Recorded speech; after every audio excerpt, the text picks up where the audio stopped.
আজকে তোমাদের সাথে যে রেসিপিটা শেয়ার করছি সেটা আমি এই প্রথমবার ট্রাই করছি। বানানোর পর খেতে খুবই ভালো লাগছিল। টক মিষ্টি মিলেমিশে বাড়িতে বানানো এই ক্যান্ডি ছোট থেকে বড় সবাইরই খুব ভালো লাগবে। খুব সহজ কিন্তু খুবই মজাদার এই রেসিপি। তাহলে এবার শুরু করা যাক। প্রতি বছরের মতো এবছরেও বাড়িতে এলো 500 গ্রাম আমলকি। মা এই আমলকিগুলোকে ছোট ছোট করে কেটে রোদে শুকিয়ে নুন দিয়ে রেখে দেয় সারা বছর খাওয়ার জন্য। মুখশুদ্ধি হিসাবে বেশ ভালোই লাগে এই আমলকি। তো সেইখান থেকেই আমি নতুনভাবে এইরকম একটা রেসিপি ক্রিয়েট করার চেষ্টা করলাম। তো প্রথমেই আমলকিগুলোকে আমি প্রেসার কুকারে একটু সিদ্ধ করে নিয়েছি। আমলকি সেদ্ধ করার পর দেখবে খুব সহজেই বীজগুলো আলাদা হয়ে যায়। এগুলোকে এবার মিক্সিতে একটু পেশাই করে নিচ্ছি। এতে খুব সুন্দর ও মসৃণভাবে পেশাইটা হয়ে যায়।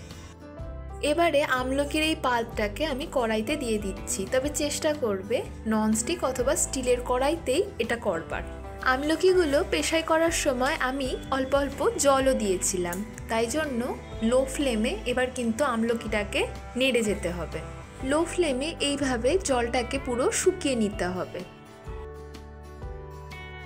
লো ফ্লেমে এইভাবে নাড়তে নাড়তে যখন দেখবে জলটা খানিকটা মতো শুকিয়ে গেছে, তখন এর মধ্যে হাফ চামচ মতো দিয়ে দিচ্ছি বিট নুন।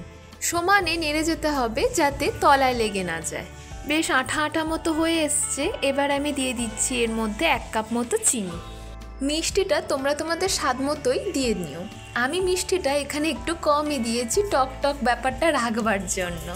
1 ফালি মতো গন্ধরাজ লেবুর রস আমি এর মধ্যে দিচ্ছি, তাতে একটু টকও হবে আবার গন্ধটাও বেশ ভালো আসবে। নাড়ানো কিন্তু বন্ধ করলে চলবে না, সমানে নেড়ে যেতে হবে যাতে তলা লেগে না যায়।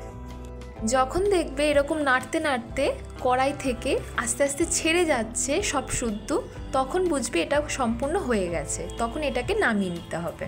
প্রথমবার তো করছি, ঠিক বুঝতে পারছিলাম না কীরকমভাবে হবে, তলায় যদি আটকিয়ে যায়। সেই জন্যেই বাটারের যে পেপারটা সেই পেপারের উপরেই এটাকে রেখে করেছিলাম, কিন্তু পরে দেখলাম বেশ সহজেই উঠে যাচ্ছে বা খুব ইজিলি জিনিসটা হয়েও গেছে। যতক্ষণ না ঠান্ডা হচ্ছে আমি এইভাবে কিন্তু রেখে দিয়েছিলাম। এবারে একদম ঠান্ডা হয়ে গেছে। এবারে তাহলে ছোট ছোট ক্যান্ডির আকারে কেটে নিচ্ছি। অনেকেই আছে যাদের কাঁচা আমলা খেতে ভালো লাগে না, কষা লাগে, টক লাগে, তারা কিন্তু এইভাবে আমলার ক্যান্ডি বানিয়ে খেতেই পারো। আমলা বা আমলকি যেটাই তোমরা বলো, দেখো দেখতে বেশ সুন্দরই হয়েছে, ঠিক আমসত্ত্বর মতো লাগছে দেখো। এবারে খুব সাবধানে সুন্দরভাবে কেটে নেব। এইভাবে ছোট ছোট টুকরো করে আমি কেটে নিয়েছি।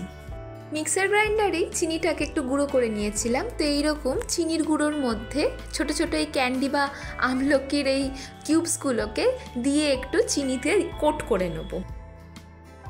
এতে দেখতেও বেশ ভালো লাগে আর খেতে তো ভালো লাগেই। আমলার এই ক্যান্ডিগুলো বেশ অনেক দিনই স্টোর করে রেখে দেওয়া যায়। আমি এইভাবে টিফিন বক্সে করে রেখে দিয়েছিলাম।